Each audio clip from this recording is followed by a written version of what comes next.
Aloha, sweet beautiful beings. Katsura Balanza here, sharing with you from Cochabamba, Bolivia.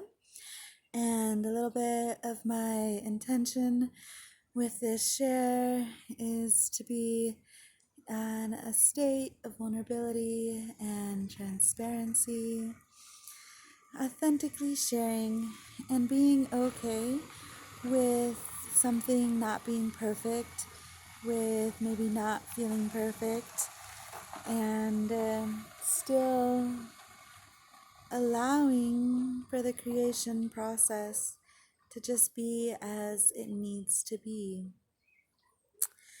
And so before we begin in our conversation flow, I want to go ahead and start with our breath so that we may connect with our own heart, connect with the many hearts, and connect with the one great heart. We'll go ahead and breathe in through the nose and out through the mouth. Go ahead and breathe in.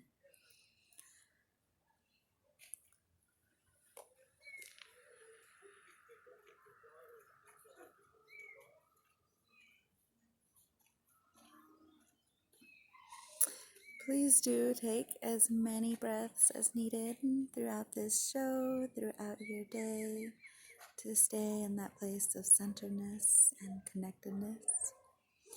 And so today I want to speak with you about triggers and give a little insight into how I personally like to move through my triggers once I get into that state, and to share a little bit just on the beautiful opportunity for healing that can take place when we are triggered. And this has been inspired by my most recent experience in which I was very triggered and complete feeling like I was breaking down, although I don't believe we break down. We are full and whole, and if anything is breaking, it's the outer shell or crust that's preventing us from being more fully embodied. So in this breaking point, this opportunity for my full self, my highest self, to be most fully embodied in this trigger, I had the opportunity to reflect, and I want to extend that out to you for when you are in your next triggered state. And so, what triggers us? Well, in this case, for me, it was family.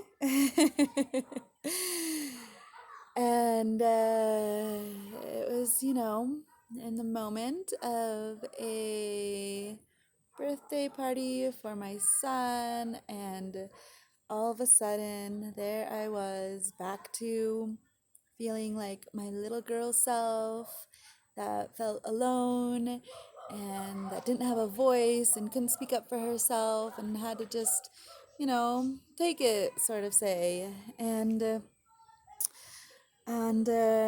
so I recognized it, and during the process, of course, I was a witness to it and allowed as much as possible to just be a witness and not react. My natural state is just going really inward, and there I was inward. Um, yeah. And so, anyway, I'm the kind that I do not like to hold things in. I like to release. And if I feel something boiling inside, then that's when I know it's important to call someone. And so I did. I called a friend, and it was quick. I was in the bathroom and they gave me some support. And I was like, okay, I can do this. And then afterwards, once everything left and it was okay, everyone left, everything was settled, took the opportunity to cry a little and release. And then afterwards, I repeated my old pattern in which I lashed out at a family member, which I'm not proud of, and, went ahead and, of course, apologized shortly after, and then had a great conversation on you know, culture and different cultures and men and women and South America versus North America, Bolivia versus the US. And that was helpful. So I always suggest talking things through. Now, in the meantime, and I'll go ahead and share a little bit of the processing and how I hold myself through this process in my adult years and my recognition of a trigger. So once we're triggered, we go often into this space, if we're able to look at it, where we feel a certain way, where it's a pattern that has come up in our lives, maybe even many lifetimes. And in that feeling, this intensity, what happens for me is I tend to revert back into my child self, in which I was a little girl, once again, feeling helpless. And I can now, at this stage, I can start to see myself there. And I see that little girl and I can witness her.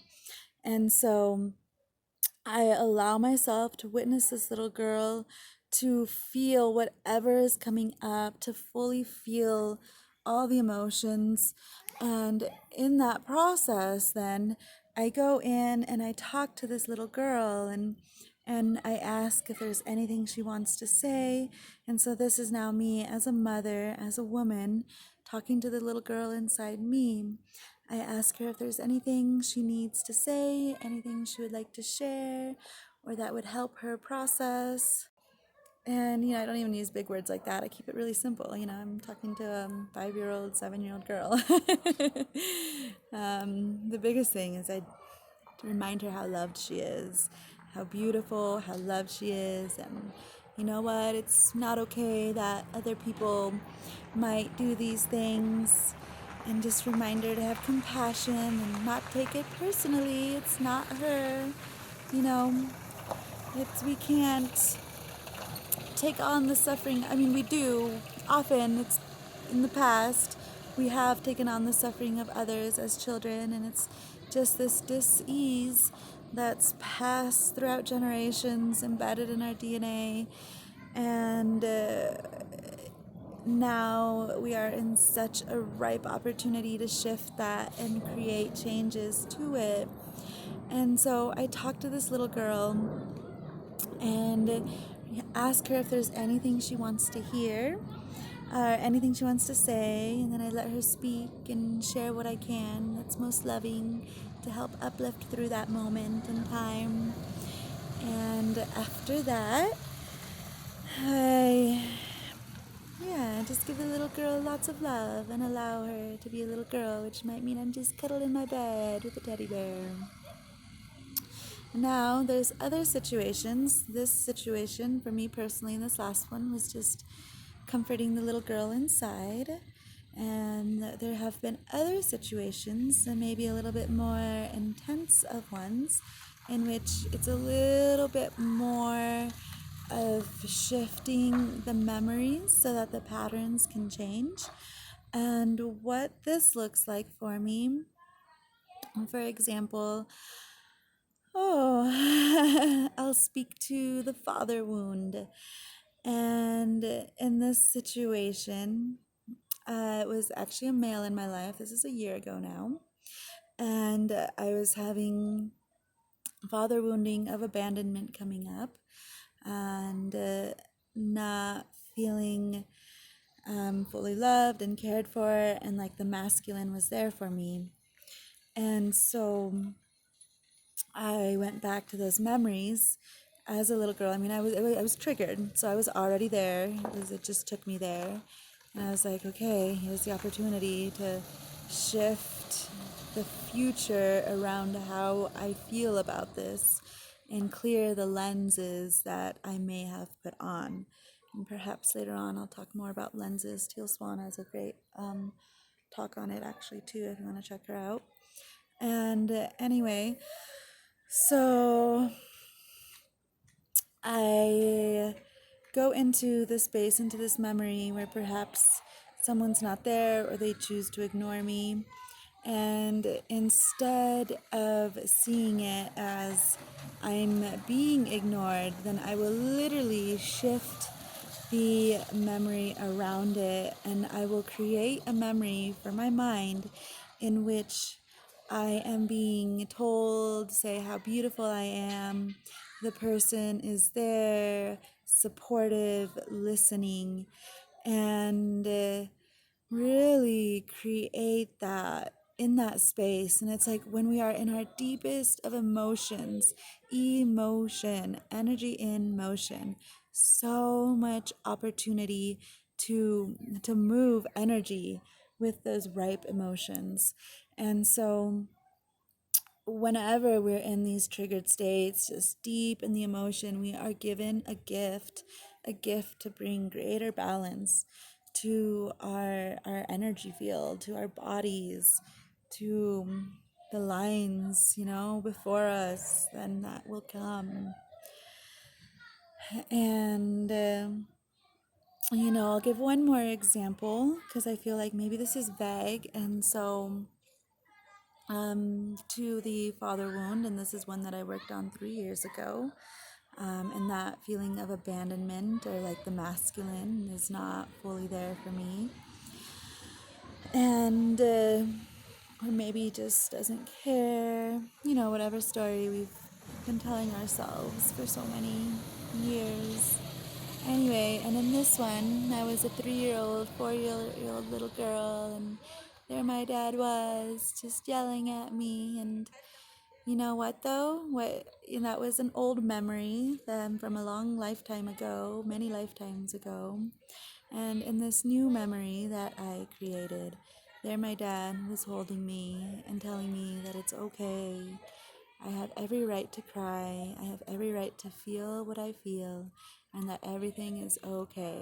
And I felt that warm connection, that fatherly love, that protection from the masculine. And yeah, there's just some examples of my personal experience that has helped me to work through these triggers and how to utilize these triggers for deep healing and deep balancing. And you can do it with just about anything. I've done it with, um, memories, ancient memories as well. And yeah, it's amazing how empowering it is to be in such a deep emotional state. And so much gratitude to those that are able to help us look at ourselves more deeply and feel the depth. Thank you so much for listening today. So much gratitude to you for doing your work and showing up and being here at this beautiful time on earth. So much gratitude. I offer intuitive guidance, Reiki in person and distance healing, as well as oracle readings and tarot readings, kind of a mix of the oracle and tarot together. I'll leave my website and email at the bottom, so do feel free to reach out. And thank you so much for being a witness. I send you all my love. May you walk in peace on your divine path of purpose as you continue to elevate, continue to rise as your deep roots deepen, deep, deep down into the earth. So many blessings on your journey. So much love. Mwah. Ciao, ciao.